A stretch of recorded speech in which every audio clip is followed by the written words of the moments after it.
Hi everyone! Welcome back to my YouTube channel, and kung bago ka pa lang dito, my name is Sam. I do sewing and pattern making tutorial. So for today's video, isa sa mga request ng ating subscriber is how to make a capelet. So for this tutorial, gagawa ko ng capelet sa isang wedding dress ng aking client using tulle material. So let's get started. First is we need the basic front bodies and the back. So, kailangan nating measure the front and back neckline.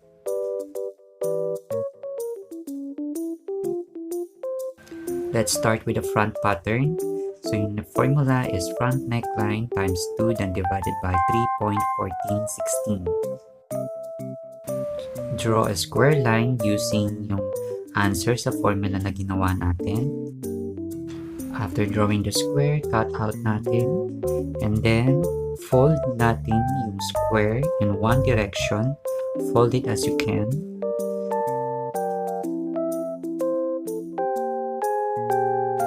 After folding, loop for the straight line. And then, cut natin yung part na yan.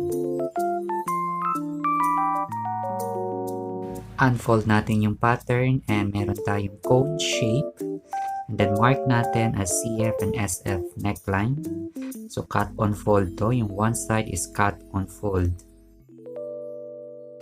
For the back pattern, halos same procedure then. So yung back neckline times 2 and then divided by 3.1416. So for example, we have 2 and 3/8. So gawa tayo ng square. Yung square natin has 2 and 3/8 na measurement sa sides. Cut it out and then fold natin in one direction. So same as the front pattern, fold it as you can and then look for the straight line. Then ikakat natin yung part na yan.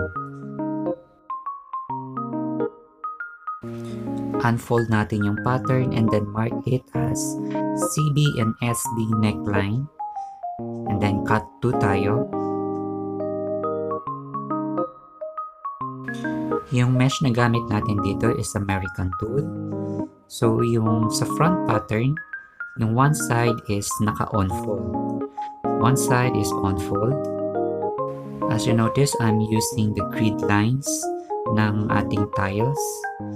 So, it's easier for me to position yung ating pattern. Then, mark your preferred length of cape. So, this is how you take the measurement from the center of the neck and then kung saan yung hem natin na gusto mo. For example, we have 14 inches. So, mark lang natin yung ating 14 inches na length until makuha mo yung cone shape. Cut the fabric. And then, pati na yung sa may bandang pattern. For the back pattern, halos the same procedure, pero the difference is it doesn't have on-fold side. Pin in place the pattern and then mark yung ating preferred length of cape. You can also make the center back longer, depends on your design preference. And then cut natin siya.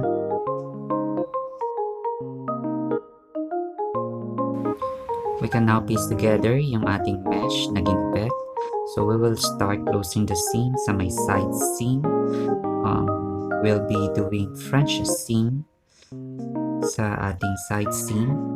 So kapag French seam, usually nag-start nating tahiin or top stitch sa right side and then flip it to the other side, then top stitch para ma-enclose natin yung raw edge.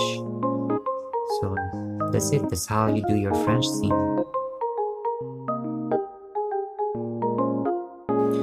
For the center back, bias binding natin yung CD seams. So I'll be using a 1-inch na strip, bias strip to close the or to enclose the raw edge ng ating CD seam or center back seam. Do the same procedure sa other side, bias binding din. So mag-a-add ako ng pearls and then loops.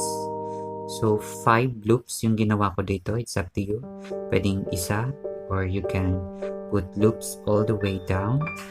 So for me, I'll be making 5 loops and then of course 5 pearls. You can also use covered buttons instead of pearl buttons.